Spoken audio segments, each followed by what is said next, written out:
It's going to be a lecture titled Post-World War II, Reconstruction and Economic Development in Japan, Lesson for Nigeria. To deliver this lecture is a renowned Japanese economist who specializes in Japanese economic history, especially analysis of institutions and organizations. He is a professor at the Graduate School of Economics, University of Tokyo, and a faculty fellow at the Research Institute of Economy, Trade, and Industry, and a research director at the Canon Institute of Global Studies. Distinguished ladies and gentlemen, please welcome Professor Okazaki Tetsuji. Thank you for introduction. I'm very happy to have a chance to give a lecture to Nigerian people on Japanese experience of economic recovery and growth after the Second World War. As Ambassador Matsunaga talked, the major restoration in the 19th century is another important epoch of the Japanese history. Today, I have no time to talk about the major development. So Ambassador Matsunaga's talk and my talk is a good complement each other. As I will talk from now, the Japanese economy was seriously damaged by the war, but could recover from the damage and achieved a high growth after that. I hope this experience of Japan is suggestive to you. First, I will overview the long-term development of Japanese economy. Then I'm dividing the post-war Japanese economy into three phases: the phase of economic recovery, high growth, and recent stagnation period. As we will see later, in each phase, the conditions for the Japanese economy were different, and the Japanese government and private firms took different policies and strategies. So let me move on to the overview part. This figure indicates the long-term growth of the Japanese economy from the late 19th century. Blue line is per capita GDP of Japan, while the red and green lines indicate those of UK and US respectively. The vertical axis is in log, and hence the slope of these lines indicate growth rate of per capita real GDP.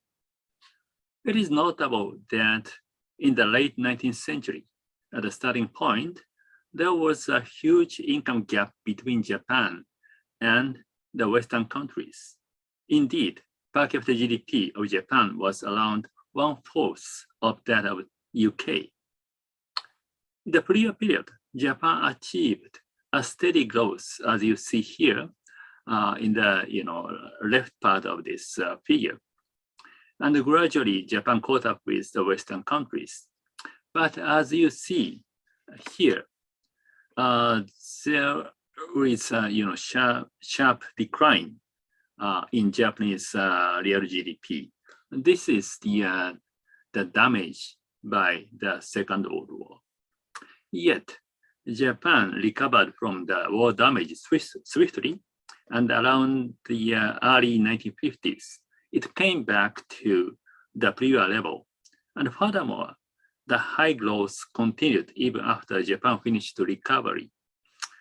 That is from the late 1950s to the early 1970s. The Japanese economy grew very fast.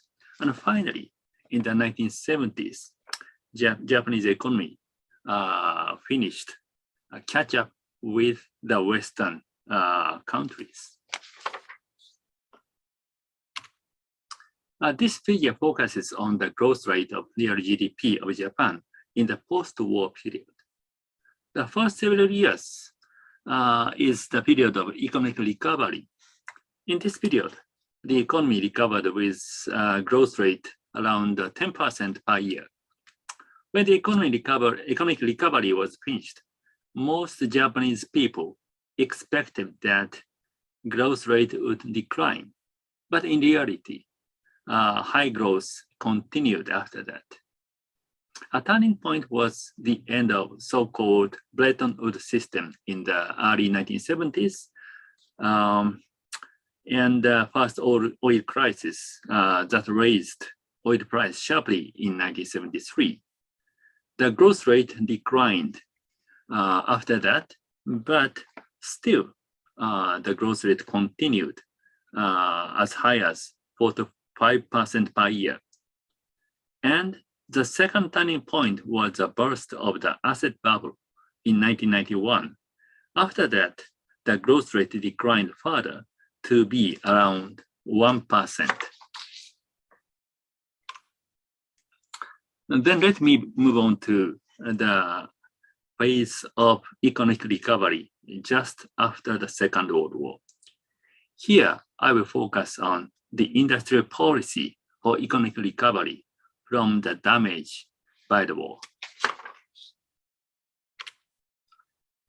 First, let me show you how serious the war damage was.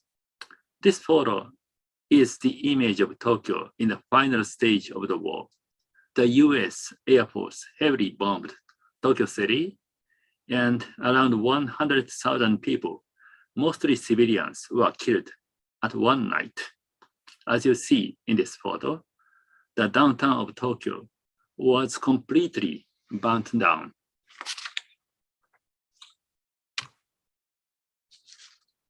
This is the photo of Hiroshima City just after the atomic nuclear bomb attack in August in 1945. Again, around 100,000 people, mostly civilians, were killed. Please note that in this case, these people were killed and the whole city was destroyed by just one bomb. We can see how terrible and disastrous a nuclear weapon is.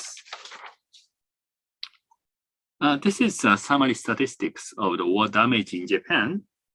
The total deaths is around 2 million. And physical damage was as large as 34% of the wealth in the pre-war level. The decline in the industrial production was still more serious. This is the figure of industrial production index with the pre-war level as 100.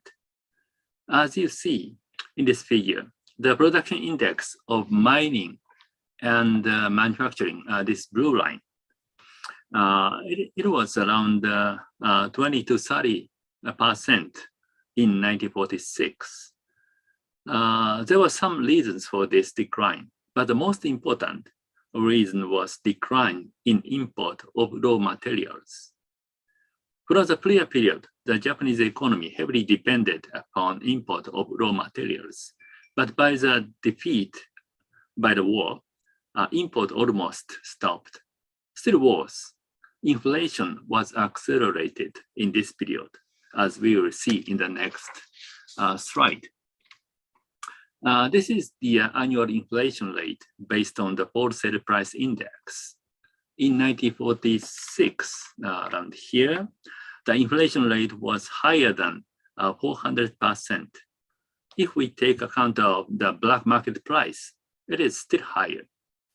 Under the situation that production declined sharply, money supply increased because the government paid back the debt it owed during the war, and also the government paid money for the occupation authorities. This is the basic reason why the inflation accelerated. In this situation, swift recovery of industrial production was urgent need. For this purpose, a distinctive set of policies was implemented.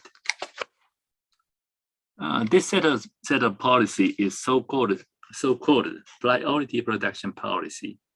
The idea of the policy is that the shortage of basic material was the bottleneck of the production. So mitigating the bottleneck was essential. In order to do that, the government concentrated resources to the coal mining and the steel industries in the first stage.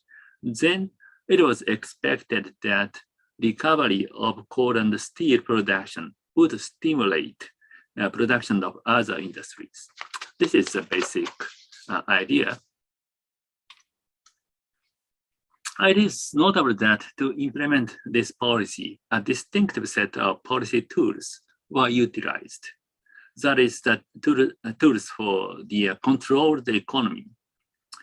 During the war, the Japanese government controlled the economy like a manner of socialist economy.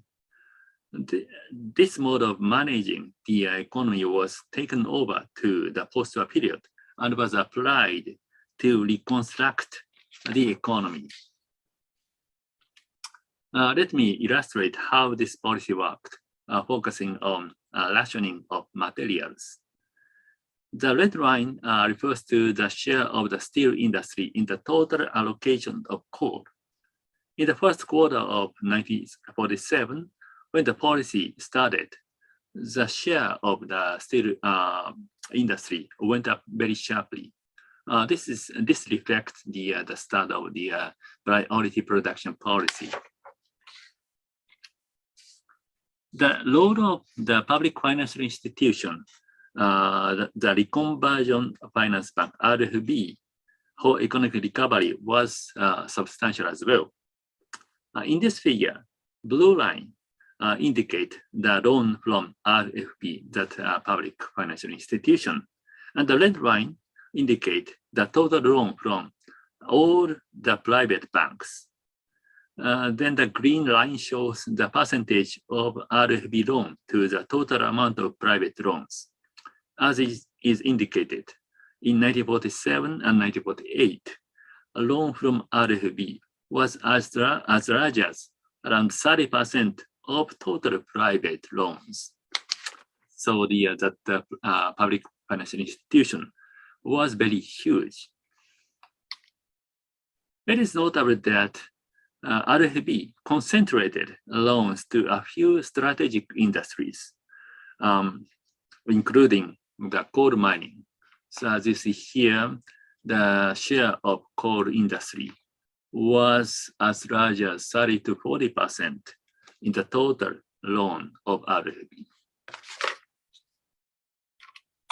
We can evaluate the effect of this policy by a technique of time series analysis. We estimate VAR, vector auto-regression model, using the monthly data of 4 industries. This figure is the impulse response function based on the estimation result with unit impulse on the coal production. We can observe production of steel and machinery positively responds to the impulse on the coal production.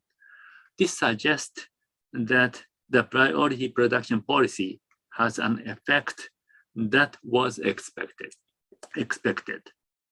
But on the other hand, it is notable that this purple line, this is production of textile. Textile production declined in the first place. So this is, so to speak, a negative side effect of that priority production policy.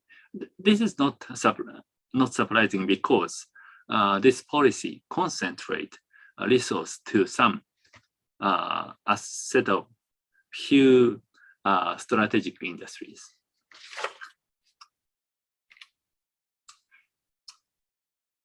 And also, there is another negative side effect.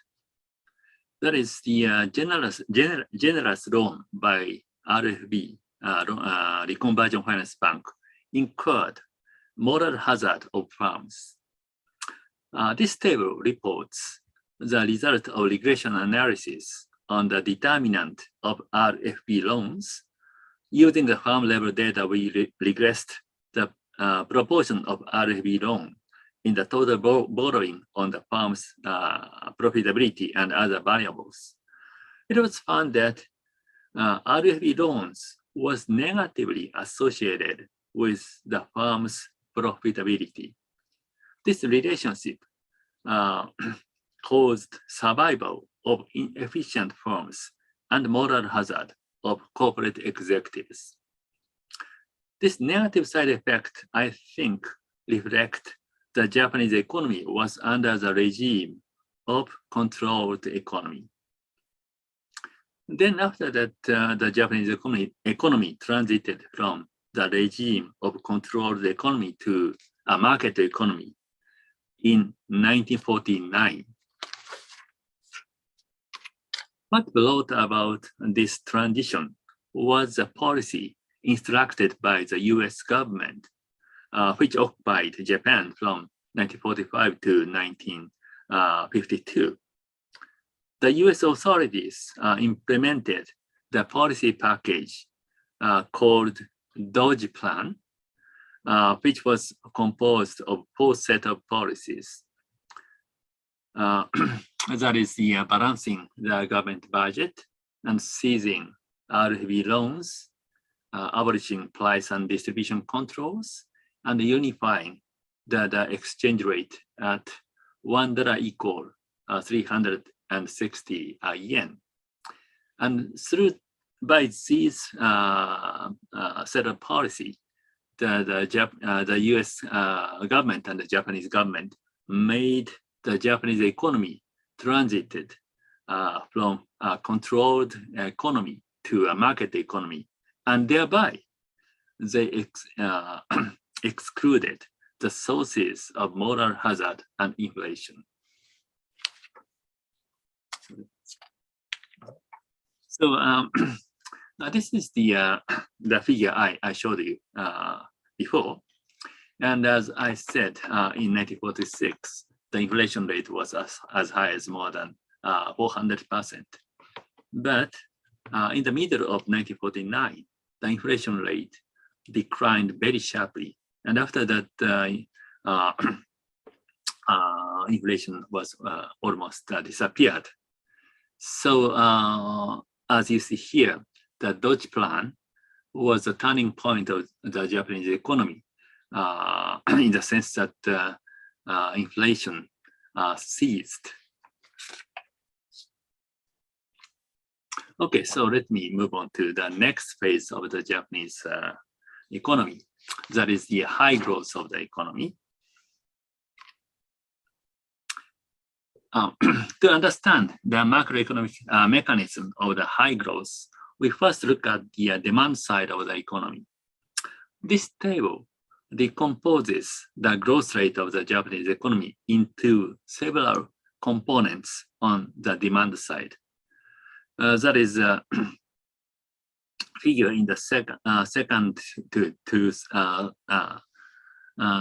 sixth line indicate the contribution of demand component, such as private consumption, private investment, government expenditure, and so on and so forth. The component whose contribution was largest is private consumption, as you see here. But private consumption is usually induced by the growth, so not exogenous, but endogenous. So the component that drove the government from the demand side was the private investment, the second largest component. Indeed, the component contribution of private investment was quite large in the high growth period. Next, let us observe the supply side of the growth. To decompose the economic growth from supply side, we use a technique of growth accounting. The most basic form of growth accounting is that we decompose the growth rate into 3 components. That is the contribution of technological progress, and a component of capital formation and a component of increase in the labor supply. So we applied this formula to the Japan's data. This is a result of gross accounting for the post-Japanese economy. As you can see here, capital formation, this orange part is the largest.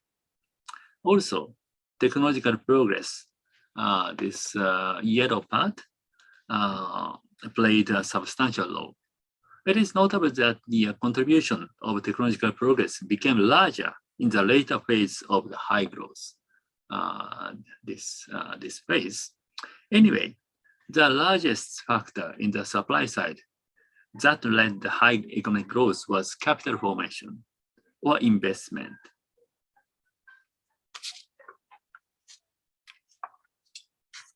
Indeed, the ratio of investment in the total GDP was very high in the high growth period. This blue line indicate the ratio of investment in GDP. As you see here, in the 1960s, the ratio of investment in GDP was as high as more than 30%. Very high rate of investment. So the question is how this investment was financed. Let me show you that in the next slide. This figure indicates the balance of savings and investment by sector from 1950s, from the 1950s. If the balance is positive, the sector has excess savings and vice versa. We can understand the flow of fund in the high growth period in Japan is fairly simple.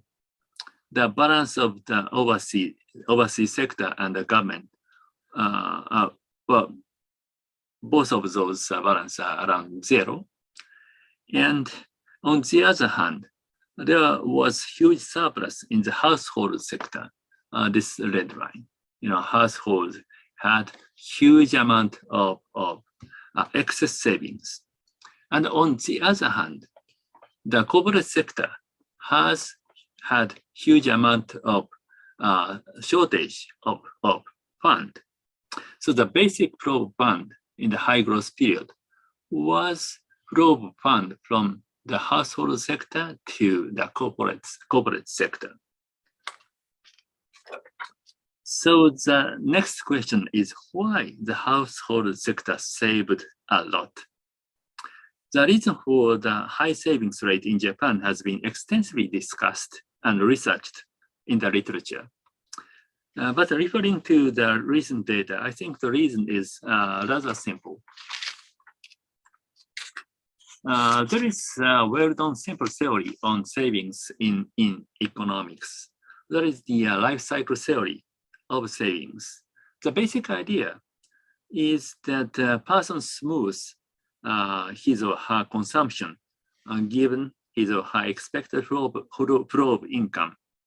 A person will work in a certain period in his life, say from 20 to 60, 65.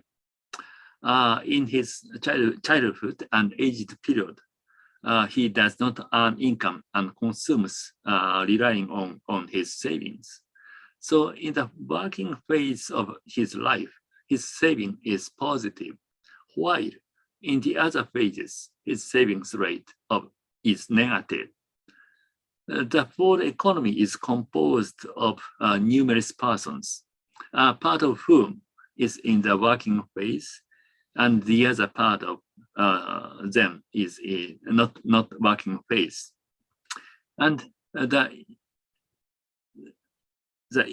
in the high growth period of post-war Japan, the ratio of the working population was high and also increasing, as we see in the next slide.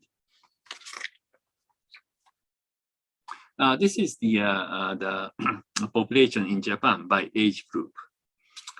This red part is the, so to speak, working population. And blue part is the children. And this green part is aged people. As you see here, in the high growth period, the component of the working people was very large, and also the percentage was increasing. And this is the reason why the average savings rate in Japan was very high in the high growth period. And this is sometimes called, this mechanism is called as population bonus. Population bonus had a positive positive impact on the economy through labor supply as well. As you see in this figure, the total labor supply increased during and after the high growth period. Meanwhile, there was another mechanism of labor supply, that is shift of labor between sectors, as we can see in the next slide. This is the composition of working labor force by sector. This blue line indicate the working people in the primary industry, and this red line indicate the labor force in the secondary industry, and this green line indicate the labor force in the tertiary industry. As you see, the labor force in the primary industry or agriculture declined steadily in the high growth period. In other words, labor force shifted from agriculture to other industrial sectors. And this mechanism also contributed to the labor supply to the industrial sectors.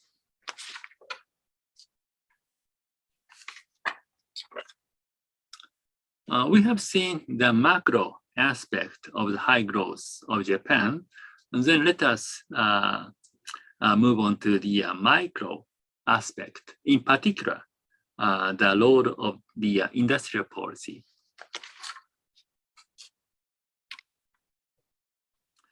Because of the Dutch plan and the transition to a market economy, the industrial policy tool under the regime of controlled economy became outdated.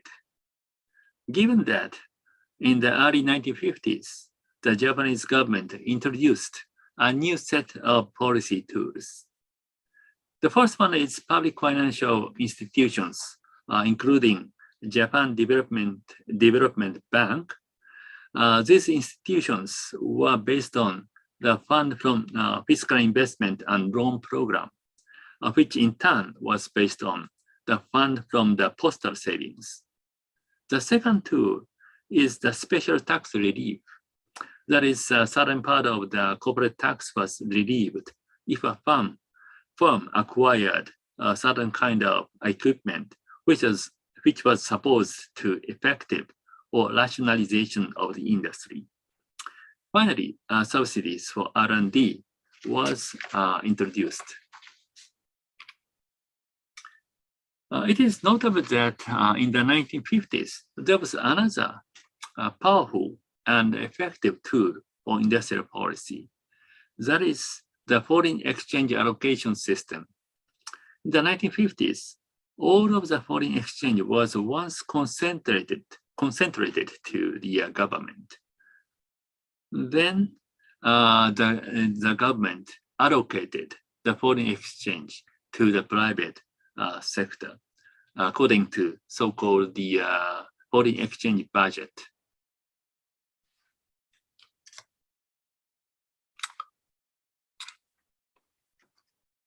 Then the foreign exchange budget was composed of the FA, that is the foreign exchange allocation budget, and AA, automatic approval budget.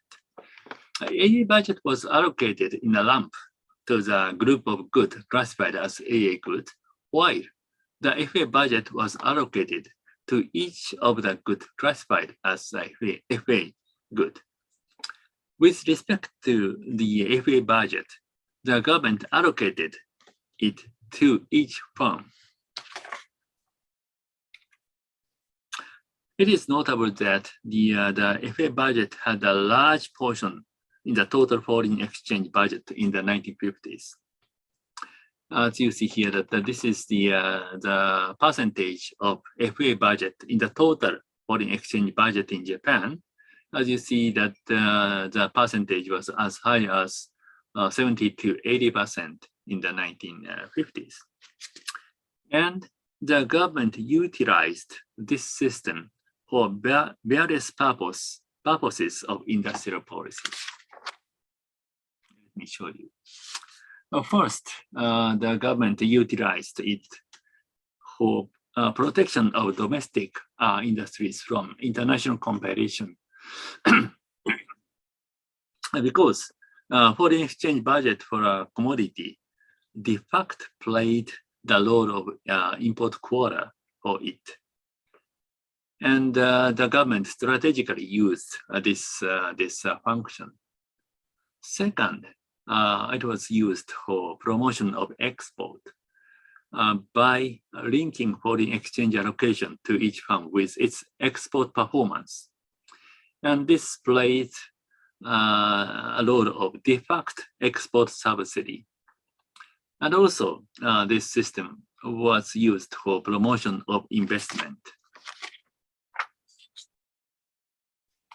And finally, it was used for controlling competition among domestic firms.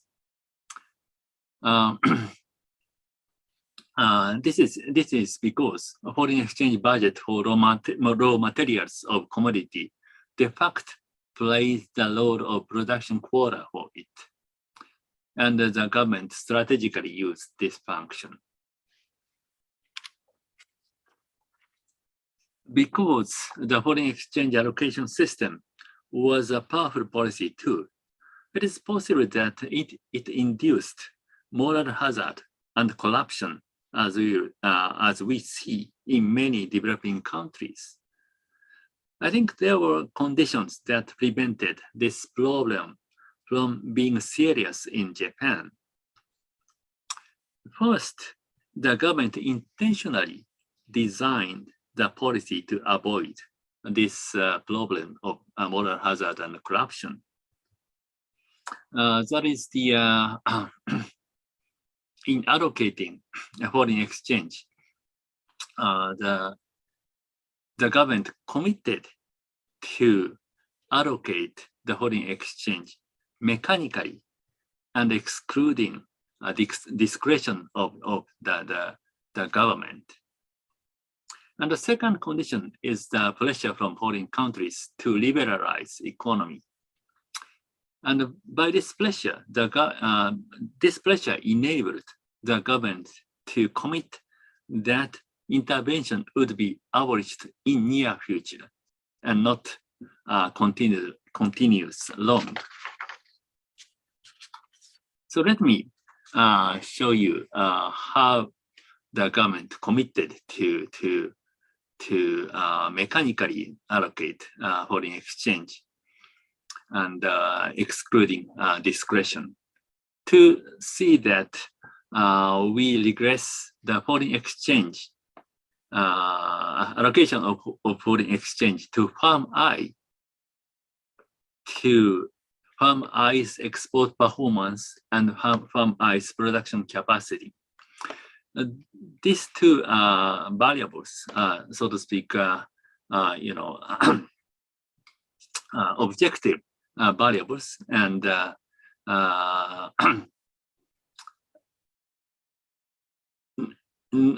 there is no room for government, discretion. So this is the regression result.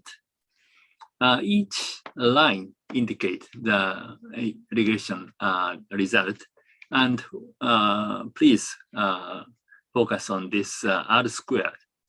This is the measure that how well this equation explain the foreign exchange allocation to each firm.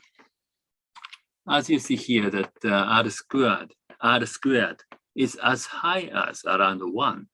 This implies that the foreign exchange allocation to each firm is almost perfectly determined by each firm's export performance and each firm's production capacity. And there was no room for the government discretion. And as I stated before, the pressure from the foreign countries was another mechanism to avoid moral hazard. And that is the trade liberalization. In the late 1950s, the US government and other international organizations requested the Japanese government to abolish the foreign exchange allocation system.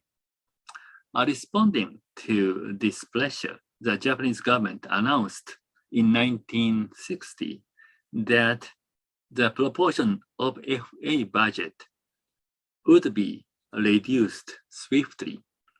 This announcement was credible because it was backed by the foreign pressure. And indeed, you can see in this figure, the ratio percentage of FA budget declined very sharply in the early 1960s.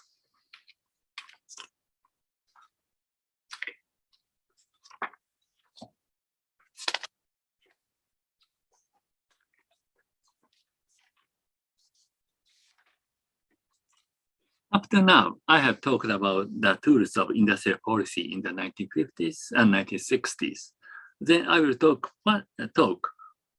what the Japanese government did using these tools.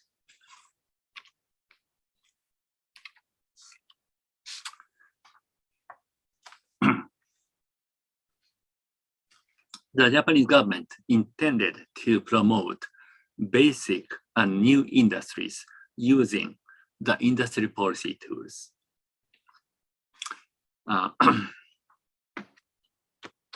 Okay, so that include the promotion of basic industries, including iron and steel, electricity, and etc. Also, the Japanese government promoted new industries, including synthetic fibers, petrochemical, automobile, computer, and so forth. And this is the result. And as you see here, that the industrial structure of Japan was upgraded in the 1960s. For example, the percentage of machinery industry in the manufacturing industry is increasing very sharply. On the other hand, such old industries like textile industry, the percentage of textile industry declined very sharply in the 1960s. This is the, so to speak, upgrade of the Japanese industrial structure. Yeah. In upgrading the industrial structure, Japan adopted technologies from advanced countries. This figure shows the import and export of technology for Japan. In recent years, technology export from Japan is larger than technology import to Japan, but until the 1970s, Japan imported technology more than export. This red line indicates the technology import to Japan, and this blue line indicates the technology export from Japan. as you see here, that there is a large gap between the import and export. Indeed, Japan was still technologically behind the Western countries until the 1970s. This figure indicates the total factor productivity of Japan and the US. As you see here, until the 1970s, Japan's total factor productivity was substantially lower than that of the US. The US total factor productivity is this red line, and Japan is this yellow line. So there was a huge gap between the two lines. This means that Japan was, substantially behind the US economy. Okay, so this gap enabled Japan to borrow advanced technology from Western, including US economy. So we are now running out of time, so let me skip this slide. Okay, so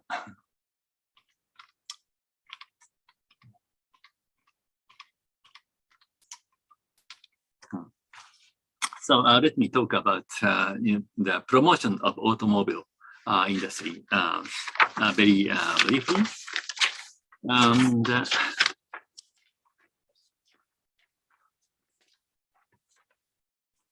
This figure indicates the development of automobile industry in Japan. As you know, that the automobile industry is the most important industry now in Japan, and also it was the most competitive industry of Japan. And this blue line indicates the automobile production in Japan. As you see that from 1950s, this increased steadily. And this red line indicates the import ratio of automobile in Japan. This red line is measured by this axis. As you see that in the early 1950s, the import ratio was very high, as high as 80 to 70%. So Japan imported a large number of automobiles from the US and other Western countries. But in the year of 1954, this import ratio declined very sharply. What happened in this year? In this year, the Japanese government, more specifically Ministry of International Trade and Industry, MIRI, reduced foreign exchange allocation to whole importing automobile. And this reduction of foreign exchange allocation played the role of protecting the Japanese automobile industry very effectively. So this industrial policy supported the Japanese automobile industry to develop. So now the Japanese automobile industry is the most competitive industry, but in the early stage, it was supported by the industrial policy of Japan. But it's a very important point, I think. Okay,